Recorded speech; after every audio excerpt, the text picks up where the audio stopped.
What's going on there, YouTube, and welcome back to another comic book video. Okay, guys, so we are basically going to continue our coverage over the Reign of X era of X-Men comics, and we actually pick up with Cable number 7. Now, this is our first time meeting back up with Cable after the Reign of X era of X-Men comics. Now, with that being said, though, this is the book that is going to basically bring Cable back to doing what he was doing before the actual X of Swords crossover event. Because with the crossover, all the different titles stopped telling their story and had to tell a different story to kind of fit in with the X of Swords crossover event. Now, with that being said, before X of Swords, Cable was going out there actually investigating and trying to figure out who was going around kidnapping babies, mutant babies. Now, Cable was able to figure out that it was a group called Order of the X. And Order of the X is a bunch of humans who are technically a cult who praise mutants. They love mutants, but they're a cult. And of course, they're the ones going around kidnapping baby mutants. And so now the question is why? And Cable is going to figure out why in this book right here.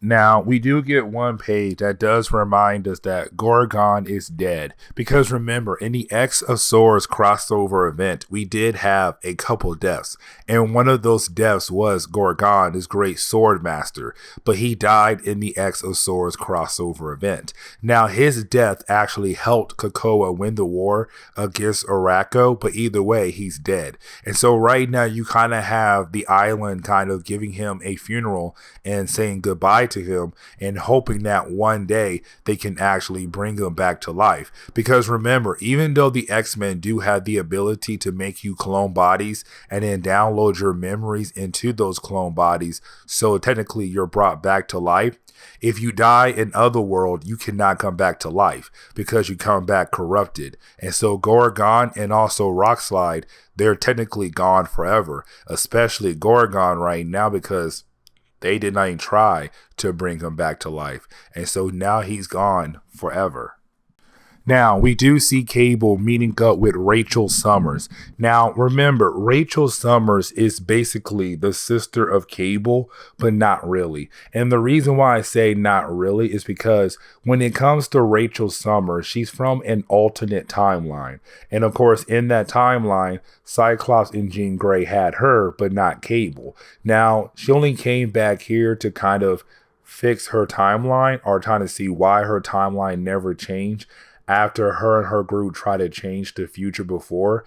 But of course we know why, because once they did change the past, it made her timeline an alternate timeline. Either way though, that's why I say she's not really his sister, because in her future there was no Cable, if I remember correctly.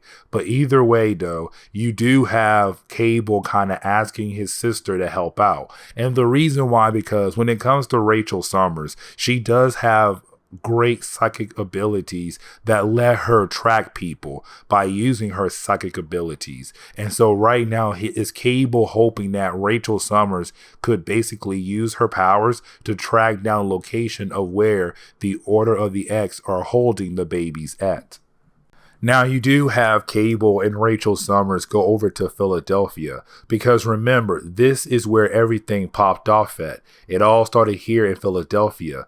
Now, remember, before X of Swords and when Cable was trying to figure out who was going around kidnapping babies, basically Cable was working with a couple of detectives who were also trying to figure out who was going around kidnapping babies. And so you do have Cable introduce his sister Rachel to the detectives, but at the same time, you do have Cable telling them that he has an idea of what's going on, that of course the Order of the X are the ones who have kidnapped the babies.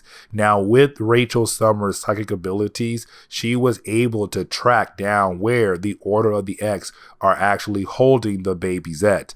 And of course, it's a nice house somewhere off in the distance in Philadelphia. And so you do have Cable, Rachel, and detectives all go together to hopefully save the babies from this crazy cult. Now, here comes the problem though, because as soon as Cable, Rachel, and detectives arrive at the house, you do have detective asking Cable to wait until they're able to actually get a warrant. Of course, Cable doesn't wait and he just rushes right in. And of course, it's gun blazing Cable time. And so he's just going around attacking every single member of this cult, but hoping to actually find the babies that have been kidnapped by this cult. Now, when he does enter into one particular room, he does find the babies, but the babies are being held at knife point by some crazy cult members. And so, of course, it's kind of like, can Cable actually save these kids before they get their throat cut by these crazy cult people? Now, thankfully for Cable, because he was the only one who ran inside the building, not Rachel nor detectives, Rachel came from behind, being able to knock out the cult members that were holding the babies hostages, and now the babies are actually saved. But Cable still have questions on why in the world the Order of the X actually did all of this for. Now, you do have Cable use his mutant ability to actually read the mind of the leader to figure out what in the world is going on. And that is the moment we come to find out that this cult is working for Strife, the evil clone of Cable. Let me explain. So basically, a long time ago, you had a clone made of Cable. Now, this clone is technically more powerful than Cable. And the reason why, because Cable is using his psychic abilities to fight against the technovirus, to keep it at bay. And so, of course, with him using his powers to keep that virus at bay from actually killing off his entire body, Cable cannot really be strong as he should be. But when it comes to Strife, the clone of Cable, he does not have the technovirus holding him back. And so Strife is a very powerful mutant. Now, Strife should be dead, but the question is though, why is he not dead? How in the world did he come back? And of course, with Strife being back, this of course does freak out Cable a lot, because he wants to know how in the world did Strife come back to life, and what does Strife want with these babies? Now, Cable does not tell Rachel anything at all about the idea that Strife is back. And of course, it basically means that he wants to make sure Strife is back, but he wants to make sure that he's the one who actually does handle Strife.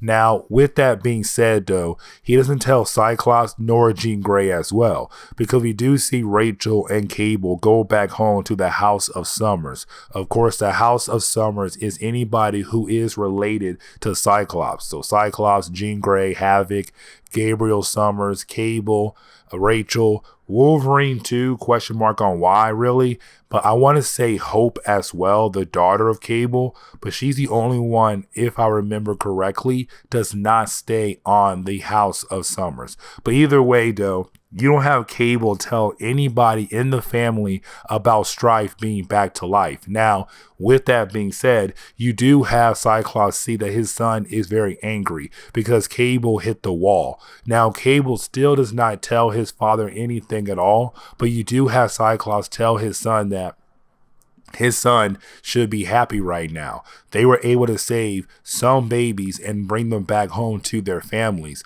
Now, of course, you do have Cyclops say, if you're still worried about other things going on with that cult, take a step back, make a new plan, and maybe your plan will have a lot of luck inside of it that could help you actually defeat this cult. Now, with Cyclops saying luck twice in that one sentence right there, it basically tells Cable who he needs to go to actually get some help. And the person he actually goes and sees is Domino, because Domino used to work with the older version of Cable, because when the older version of Cable was still alive, he had the X-Force team, and Domino was on that team. Now, with that being said, Domino was very close to Cable, and so this is younger Cable asking Domino to help out and hopefully dealing with Strife once and for all. But this is where we are going to end today today's comic book video. So please leave me a like down below and subscribe. Also, if you have any suggestions on books I should read, well, please let me know in the comments below, because you never know, your suggestion could be a future video down the road. But guys, I'll see y'all next time. Later.